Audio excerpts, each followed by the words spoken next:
Good morning, everybody. This is Dee.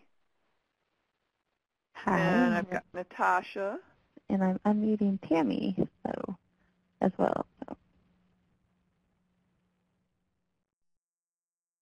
Good morning, everybody. Good morning. This is Tammy. So we've got, looks like we've got representation from all of the regions today, so that's wonderful.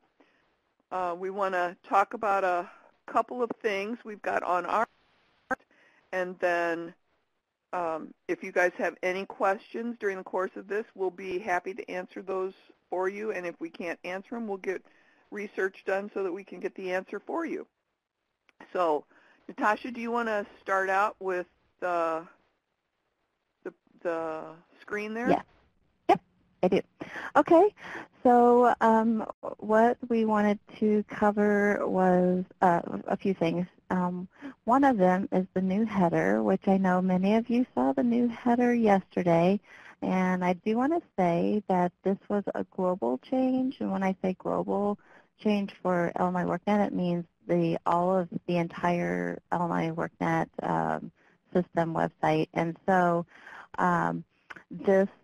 we knew that this change was coming. We just didn't know it was going to be released yesterday. So we do apologize for not covering that on the webinar last Friday, as well as sending out instructions and just really, covering that, very clearly ahead of time.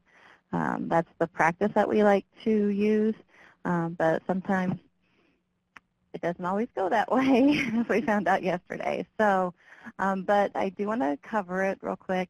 And one of the things with the new header is one of the benefits, especially for those mobile users, is that the header stays in one place, so you always have access to the menu. So, it's not so much necessarily for this project and on these pages and how your customers use it, but just in general, overall, big picture, WorkNet and the tools and using that in the future. That's one of the benefits of using, always having our menu right here, so you can easily access that information. And, just as, go ahead and close that up, with WorkNet, as you already know, that, it uses responsive design. So the goal is that, it's available and works nicely on, not only our computers, but our mobile devices. So with that, we have, our menu is up in the little menu section. And so we have step one. All these are basically the same. One of the things I did mention to the programmers this morning, so I'm sure it'll be fixed today, if not by the time we get off the call, that, to make sure that this opens in the full screen. So that's one of the things that we're working on. And then, you can always just continue to the next step. You could still use the menu, but you can just use the next step items. So we still have our skills and interest inventory. And then the training program search. And I know some of you are having some difficulties with the training program search yesterday, but it seems to be working just fine today. If you do have anything, please let us know right away so that we can address any issues that might be popping up. And then we have step 4, Natasha, the application. Do you suggest that if people are still seeing, because I noticed your view is the way it's supposed to be, but on my particular computer, it hadn't made the switch. I just refreshed. Should people potentially clear cookies? Yeah, I think that would be a good idea. Screen? Yeah, that's a good point. So just in case you're not seeing it the way that it used to look, you may want to clear your cookies. I know at 6 o'clock this morning when I checked, it was still a little wonky, and now I just refreshed my screen, and it looks the way that it has been looking. So either refresh or clear cookies or do whatever it is that you need to do. The videos are showing Winnebago. I did check that out. So on the step 1, you will be able to see the bar across the bottom. They adjusted things overnight last night.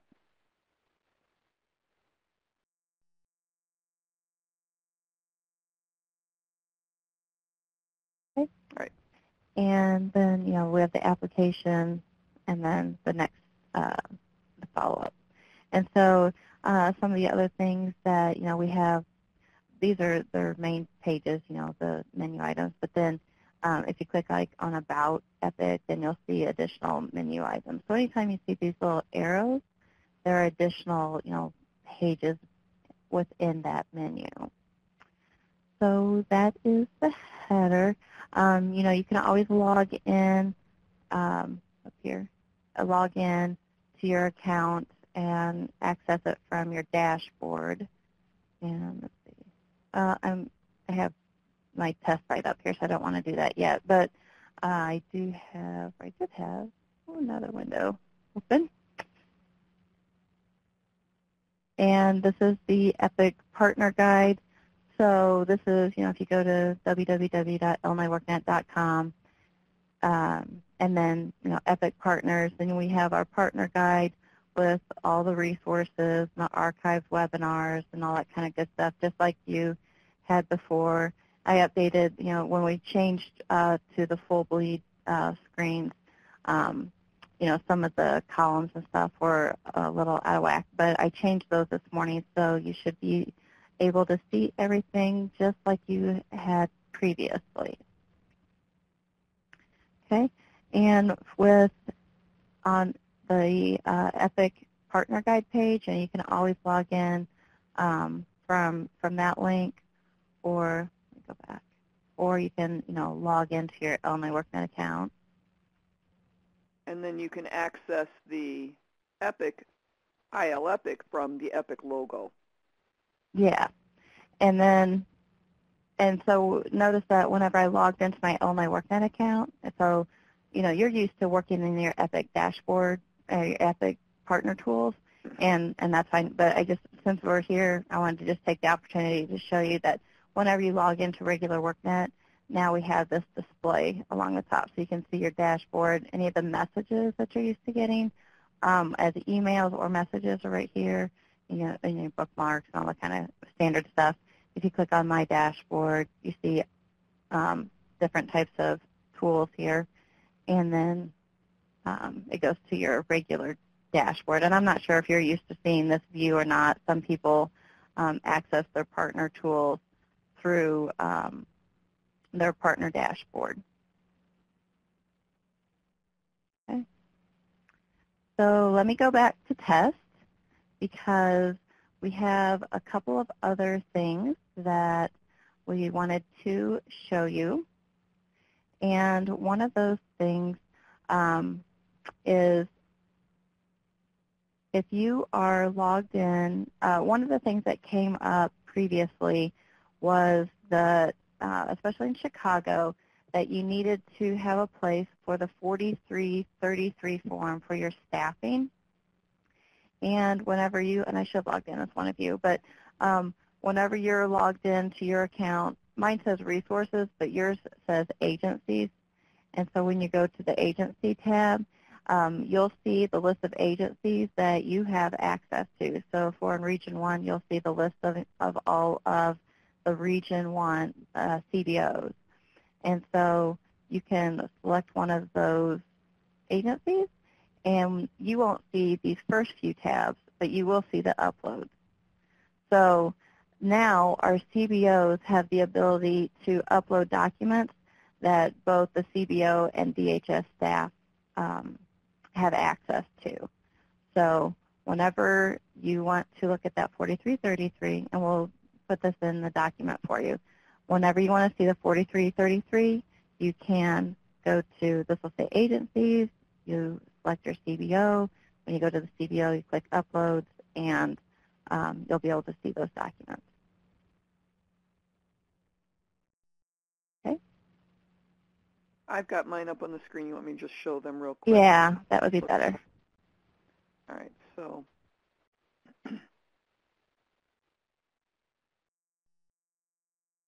this is, so what Natasha was talking about here is the agencies, and you'll see what agencies you have access to.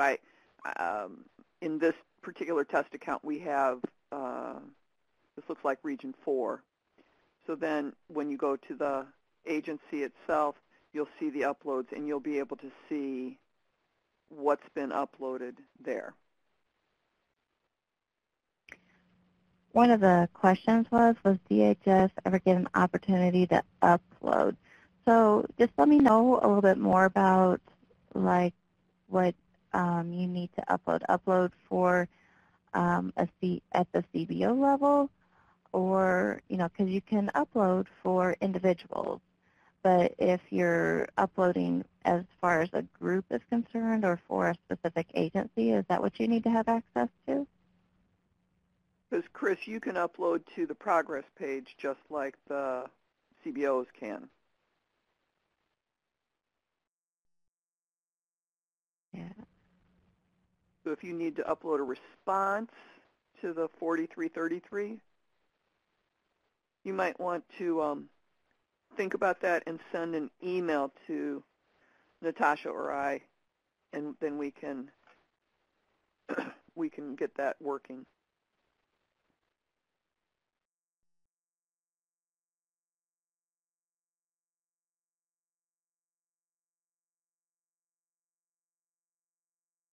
I see, looks like Chris is typing, so we'll just go ahead and let him type. Okay, and so the next topic that... Sure, yeah, we can talk, Chris. Okay, so the next topic that came up, I believe in our last Friday, was the, let me go back to the actual intake, was the reviewing the customers, reviewing their information, their application. We're going to go ahead and look at the customers. We're going to pick a person and look at their eligibility review. And one of the questions that came up was on the models. What does this mean for Model 1, Model 2, and Model 3? And we have that information here. And this is the simplified version of what these models mean.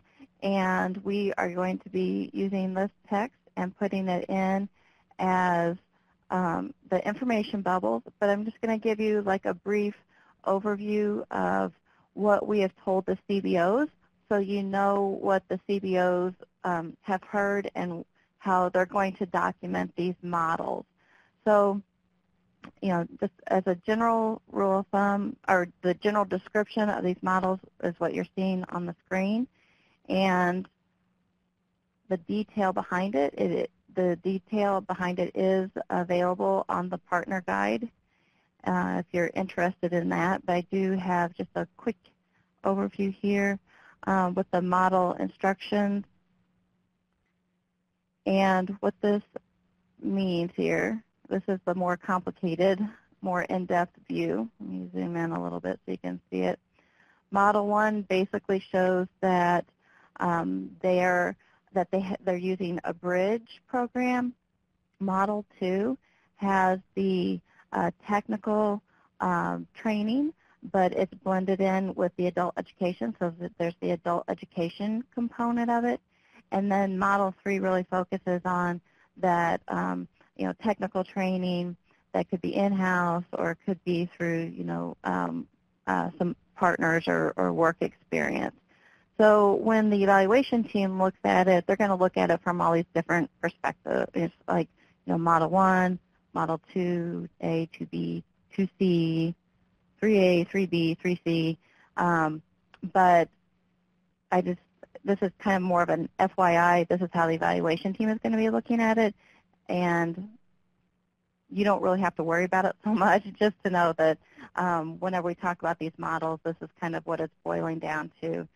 And how we are going to document that is by using the ISTEP. So again, we don't want even our CBOs to get too bogged down with Model 1, Model 2, Model 3.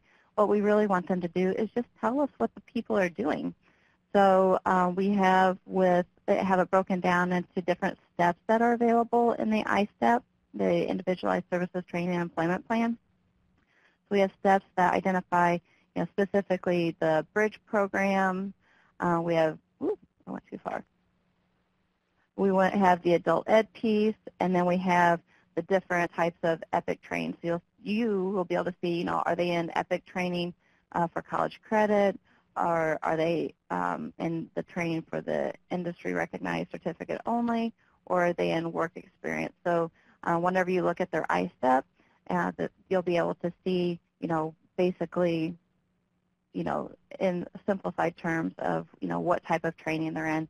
Plus, you already know because, we have already their training programs identified, what they're enrolled in. And basically what they're going to do, the evaluation team will pull in all this data, is we're going to take a look at the ISTEP and see what type of services or steps that they're enrolled in. So if they're Model 1, they'd have the bridge. If they're Model 2, they'd have adult ed plus the training, the technical training. And if they're in Model 3, they would have the technical training.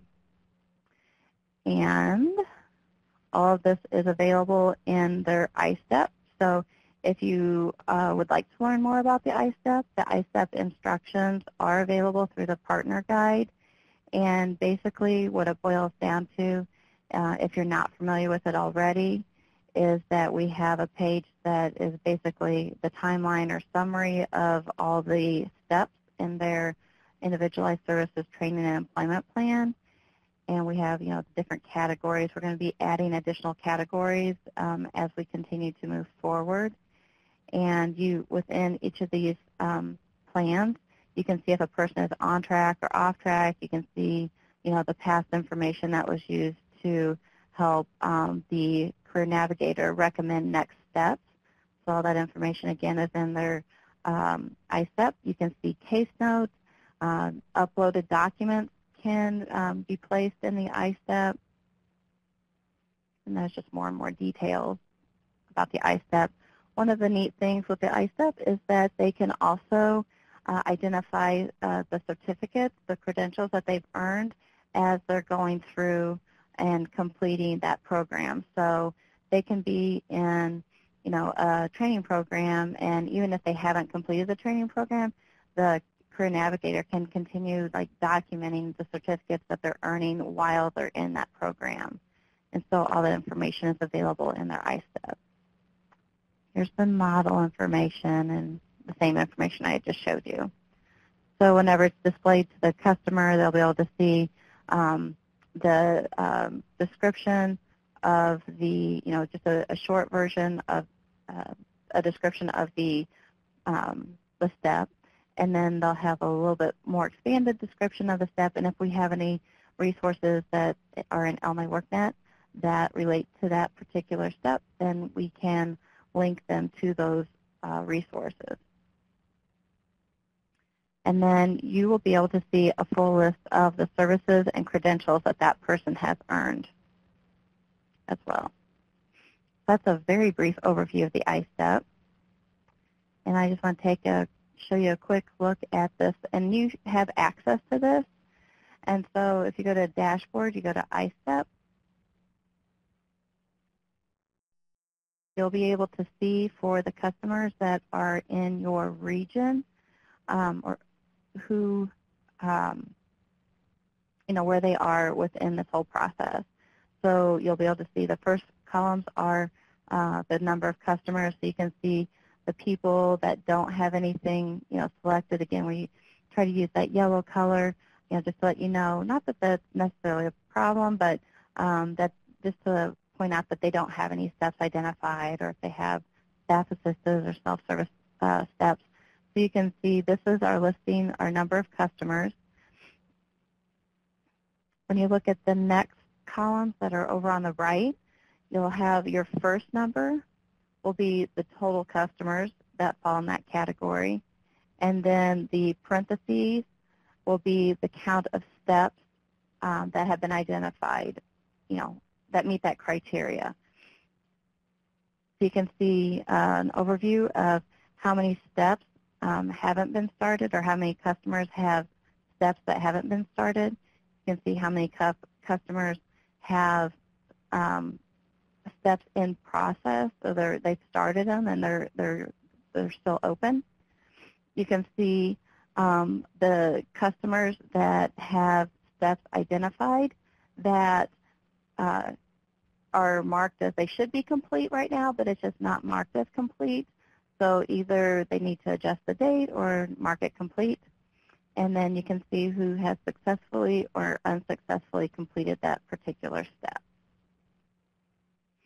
So if I look down at the training, I can see how many people have successfully completed these steps and how many people have earned credentials. So if I click on the 4, just as you would expect, you would have a listing of customers that have completed that step and they have earned credentials. So I can look at their plan, and I could go to academic and technical skills, and I could see what steps that they have and what they've completed. So I could take a look at this item, and I could see the credentials that they've earned.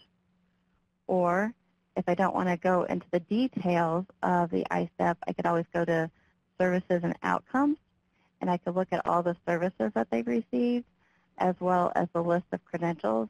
And if I want to see where they received this credential, I could click on View Step, and it'll take me to the ISTEP and highlight which step that they received that credential with. And then a couple other things I just want to point out to you real quick.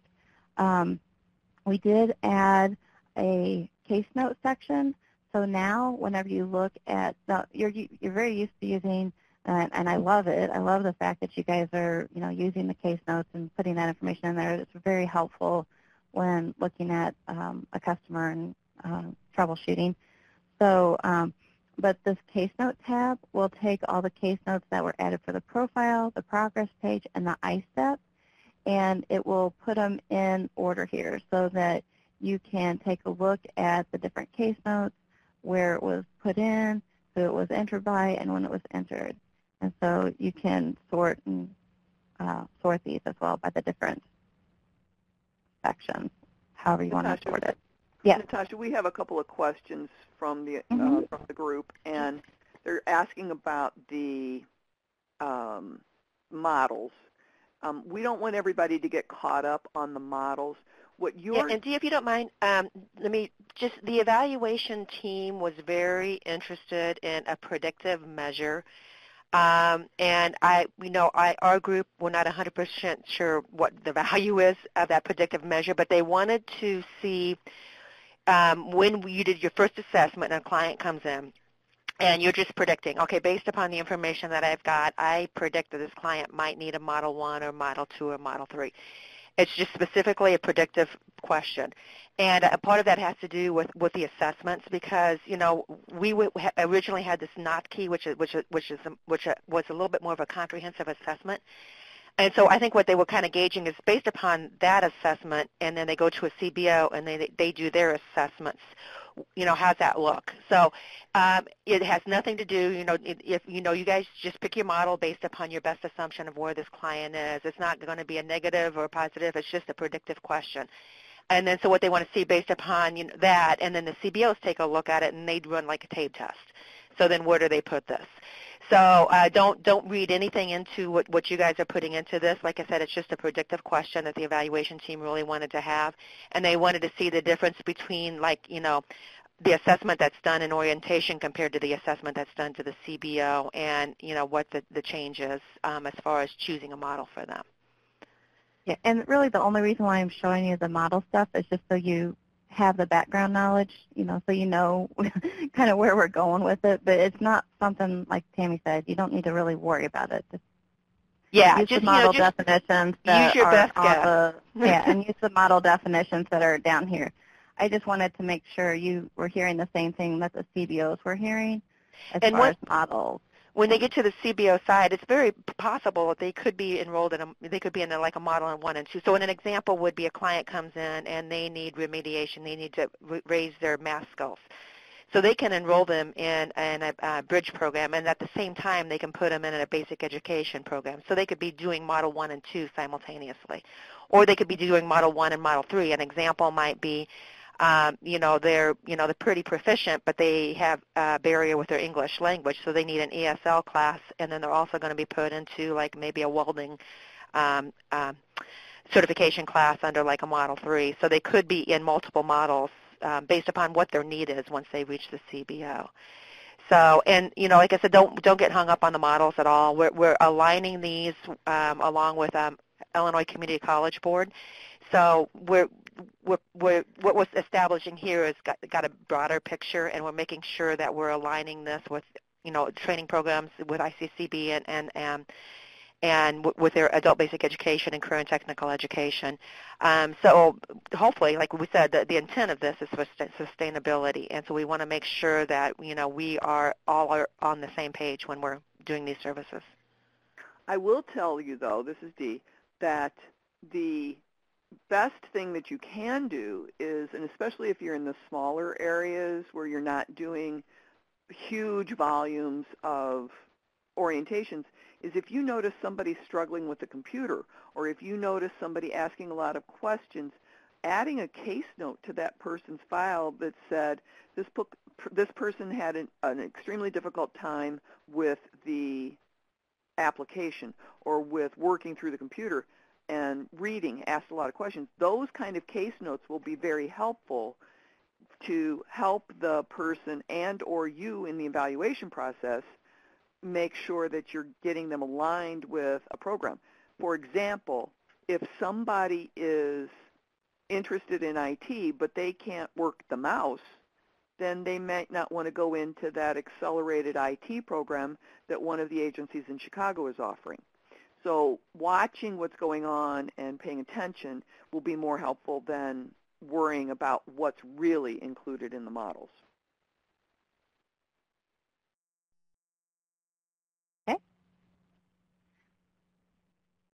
Okay. Well, if you have any more questions about models, go ahead and enter them. I did want to point out, like Chris had mentioned something about with the case notes. One of the points I do I would still encourage you, I would say, if you're working with a customer and, depending on where they are in the process. So if you're working with a customer and you're looking at, eligibility review, application, all the stuff in the profile, go ahead and, keep the case notes in this section. With the progress page, it's very helpful, to have all these case notes in here to let us know if a person, excuse me, is, not showing up or showing up, this happened, that happened, within the progress page. So, I would still encourage you to put the case notes where it makes sense. So if you're working with them in the progress page, make your case note in the progress page. If it's a comment specifically about their academic and technical skills within the ISTEP, within their Individualized Services Training and Employment Plan, then, by all means, make the case note in the ISTEP in the particular section. Because even within the ISTEP, we still break it down into all the different, sections. And so, again, I encourage you to put the case note where it makes sense with the profile progress or ISTEP. Now, with that said, as I mentioned before, you have a comprehensive list of all your case notes. You still have the ability to add case notes here, but I would, like I said, encourage you to put them kind of in the buckets where it makes sense, and that way they're just, easily right there where someone that needs that information, it'll be right there in front of them. Okay. So then the other item that I wanted to show you was we did pull in the area for assessment. And this is something that, this is a global tool within Illinois workNet. And if they've completed Employment 101, their NOCTI scores, their observational evaluation, worksite evaluation, and all of your people should have skills and interests. All your new people, your application version 2 people should have skills and interest assessment. So if you wanted to see their skills and interest results for their career cluster interest inventory, you could click on assessments, and this link right here would say view interest, and you would be able to see those assessment results. so those are just a few items that we had not previously covered because they're new. And let's see, what else? Am I forgetting, Dee? I've got a couple things I'd like to cover. Okay, go for it. If you wanna go to the profile of this person, I don't have to move my screen over right now, and then go to the eligibility review tab. One of the things that is happening. Do you want to talk about what is going on with the mileage in the application now first? Oh, okay, yeah. One of the things that we had talked about, I believe, last week, maybe it was the previous week, I forget, that in the application we had where you can choose, let's say that I'm going to make this up, but let's say I'm in Region 5 and I have, one program in East St. Louis that offers TDL and another program in Marion that offers TDL. Whenever I would go to complete my application, it would say TDL less than 25 miles, TDL more than 25 miles. Well, if a person selected like TDL more than 25 miles, they may not see the item, the program that was less than 25 miles. So what we did was we made a change, and so now when they select the items in the application, it says, in this particular example, it would say, for Region 5, it would say TDL, programs less than 25 miles, or TDL, all programs in this region. So if I chose TDL, less than 25 miles, and I was near East St. Louis, I would just see the East St. Louis training providers. If I chose all the region and I was in East St. Louis, I would see East St. Louis plus Marion. So that is a change that that will go out tonight, and so you'll be able to see. So come Monday, those will be how the results are displayed as far as matching for potential matches for training programs, recommended training programs, I should say. So that should help with the participants who were getting caught up in that area between, for example, Quincy and Macon County, or Marion and East St. Louis. So that should help you with those determining factors as long as the person picks the right item on their application. And go ahead. And until they have been assigned and reviewed, you can still go back to the application. So if you want to show them where that is in their application, Natasha? I don't think I can. I can't update this one.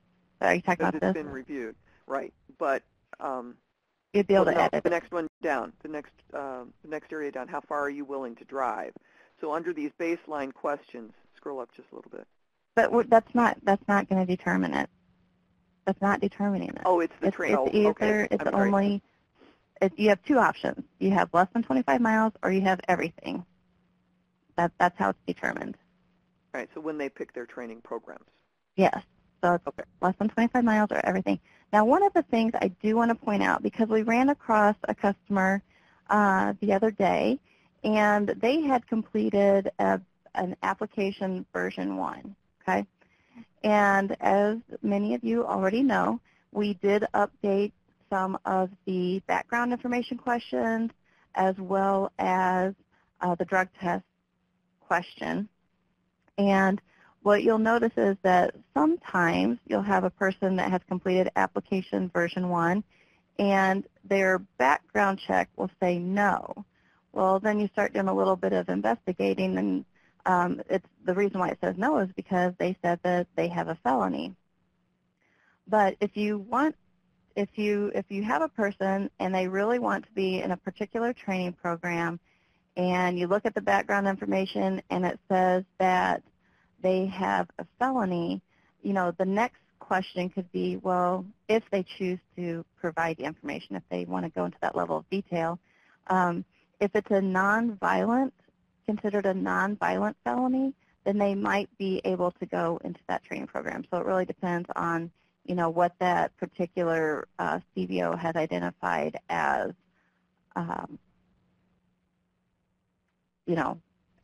has required. So that's something to consider. So if you have a person and nothing is showing up, and the main reason is because of a background check, that's one question that, you could ask to maybe set them up with another training program.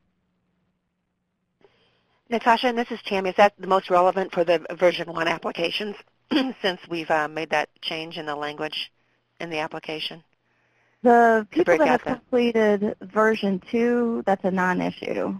It's the ones that completed application version 1. Version 1.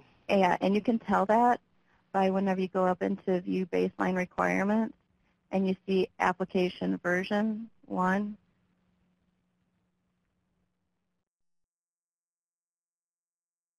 And if they say background check, I mean, and again, maybe that issue just won't come up very often. But if it does, that's an option. You just let us know, and we can work with you to get that person assigned to a training program if they're in the treatment group.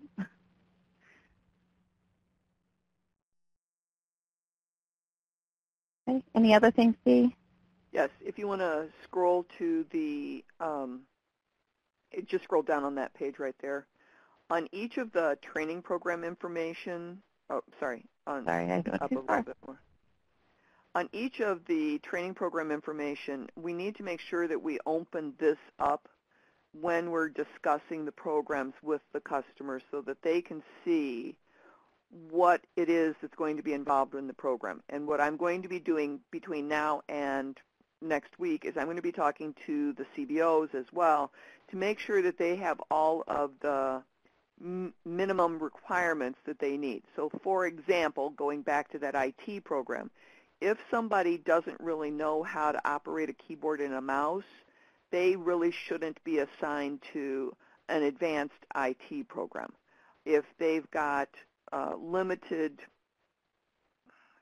skills that are associated with a particular training path, then they're going to potentially need more training to get through and be successful in that program. So have them read each of these programs. They may not have done it in step 3 before they actually sat down with you. So if they show interest in a particular program, please go over the training program descriptions with them. And then if you, and this is especially crucial in Chicago where you have the 17 different training providers. It's not as easy to move somebody from one program to another as it would be if you were working with Rock River or Mantricon, where they have several programs within that one agency. So on the assignment page, has this person been assigned, Natasha? I can make them assigned because... If they haven't been. So on here, where they've been assigned, then the program that they select, I believe you have to scroll down a little bit more. They get to, you can download and print for that hospitality apprenticeship. You can download and print the program information. So please make sure that you print that for everybody. And then the other thing that we need to make sure that we do, and while you're on this page, we can talk about this too, is I've been working with the CBOs to make sure that they have appointments scheduled. So what we need to make sure that we're doing, and I noticed an issue in one of the areas, we need to make sure that you are scheduling at the DHS office, you are scheduling the appointment for the CBO, and that the person walks out with the 21, can you scroll down a little bit, with the 2151 that has the appointment in it. So if you have assigned them to an appointment, this referral form right here that Natasha's pointing at will give them that appointment date. So it says here scheduled for 5/4/2016. So we need to make sure that you have that appointment on the referral, because that helps us track when people were initially scheduled for the appointment so that we can find out whether or not they showed up for their appointment. Now, if the CBO does not have an appointment on there on the calendar, there is a place, and I am going to pull my screen over now, Natasha, just because I got a window open. On our list of restricted resources, we have a list right here where it says DHS key contacts for CBOs. If you download that document and print it, it has the phone numbers and in some cases the specific extensions for the CBO person. Whoops, wrong form. That's you guys'. CBO Contact List for DHS staff. So this gives you all of the CBOs and in many cases the extension that you can reach that particular person by. This needs to be updated because we do have a more updated list. Please have this by your desks so that you can call and ask about when that person can come in for an appointment, because you can manually insert that into the into the 2151 so that they can have the appointment time, and then the CBO can update the appointment and select that appointment for that person so that it goes through the system properly. I just had to work with one of the areas because appointments hadn't been scheduled in advance. I had to fix all of their referrals. So we need to make sure that you are using that scheduling tool at the office at the time when the person is being scheduled. So that's my goody-doody stuff there that I need to talk about. The other thing that we need to show you, too, is on the invites, DHS Invite. We've had some issues with some of the folks adding an invite, and it's showing up that the customer is not able to be invited. So if I add a customer right now, and I say that it's John Jones, and I put in a Social Security number, and I'm picking an office that I can put this in. I'm just going to pick some stuff here.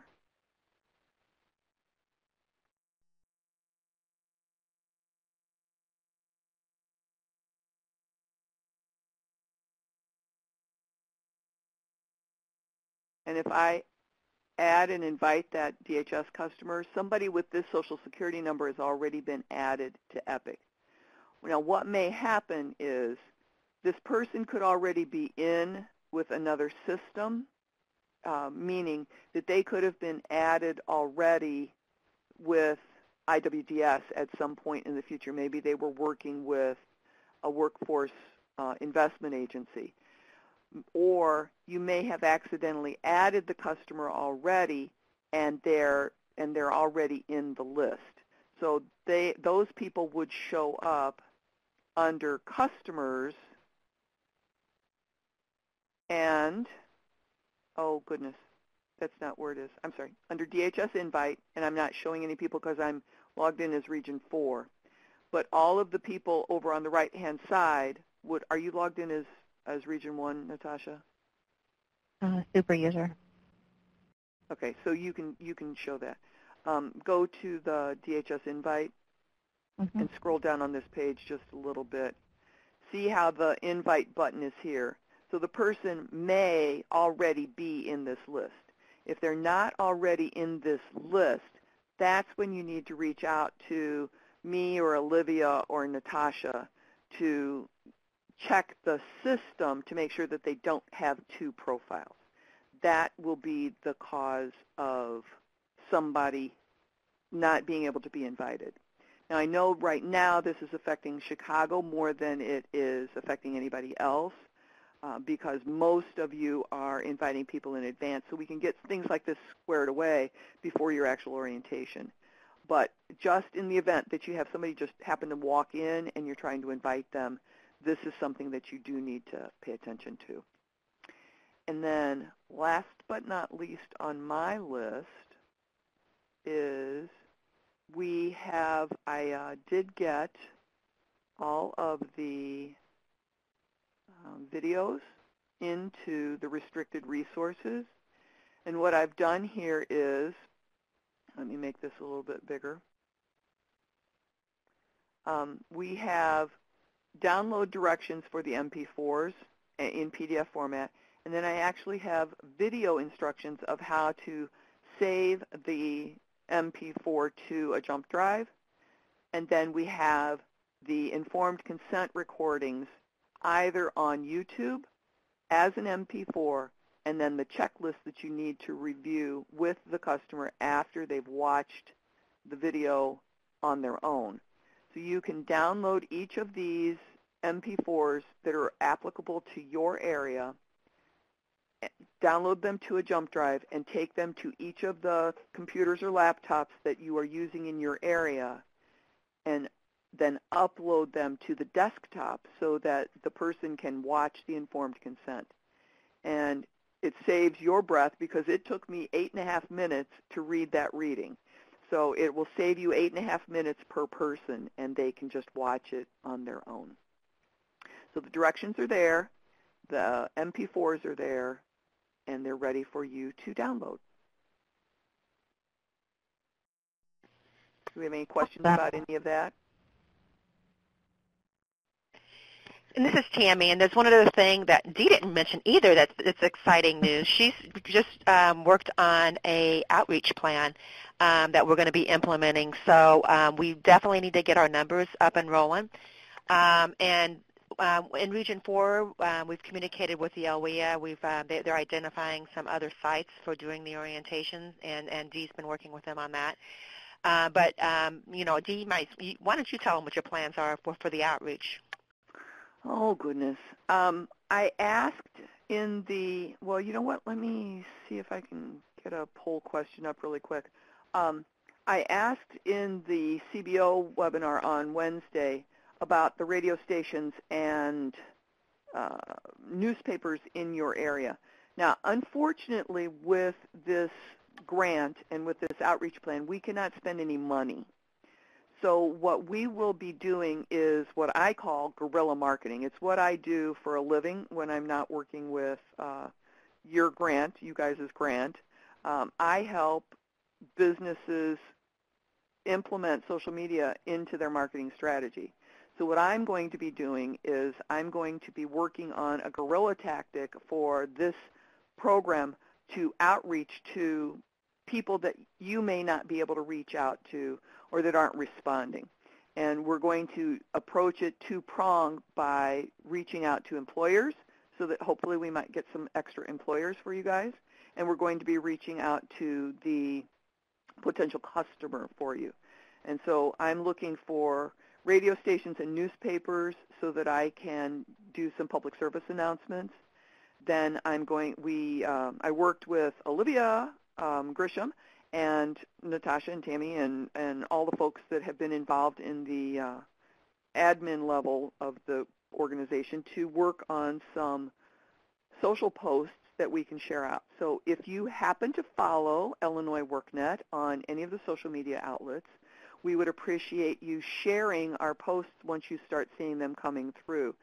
We have 30 generic overall posts ready to go.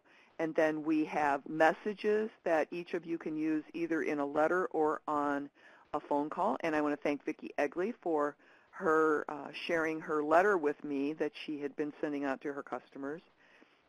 And we've modified that a little bit so that we have a message that goes out to employers and we have a message that goes out to the potential customers.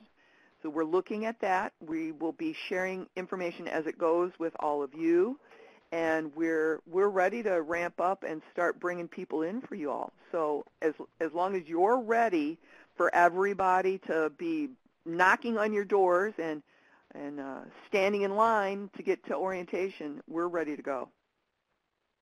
some of the other things we're looking at, and we asked this on the call too. It's on the success story, and we asked if we could actually do videos. And Jackie, who is our FNS liaison for this project, is going to check on that because we can't use client names. There's a lot of restrictions to what we can share with this grant because of the evaluation structure of it. But videos, and then the other thing that we've asked the CBOs, and I'd like to reach out to you guys too, is any anecdotal stories that you could have. That we can put together too as a result, of the program. We'd like to get some anecdotes, and like I said, I'm calling it our epic chicken noodle soup, so that we can put together just little inspirational things that are happening out there in the field too, also. All right. We're over, of course. We're always over. But does anybody have, I don't know when we haven't been over. Do we have any other questions from the audience? You're right, Joe. It's not your fault this time. Do we have any other questions from the audience? We will be sending out an update. We're going to try and do that every time now after one of these webinars, in addition to posting the recording. You can send stories to epic@illinoisworknet.com. Is somebody typing yet? epic@illinoisworknet. Oops, got it spelled wrong. net.com. And what we'll do is we will compile the anecdotes into an area so that we can add those into the public service announcements and the press releases or news items that we send out. Then if you have any expanded stories, no names, no numbers, then you can also send those to EPIC, and we will try to get those all the way into a news item.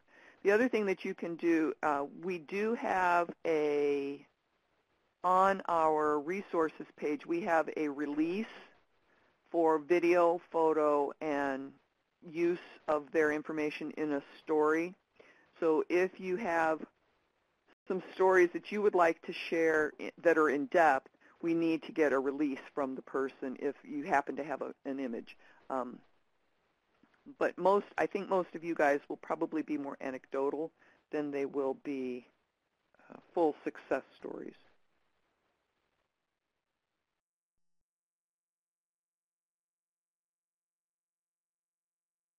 All right, I don't see anybody typing. I don't hear any of us talking except for me. So if that's it, I wish you all a wonderful weekend. Stay cool, because I know where I live, they're suggesting that it's going to be 90 degrees and muggy and or rainy all weekend long. So stay cool. Thank you, everyone.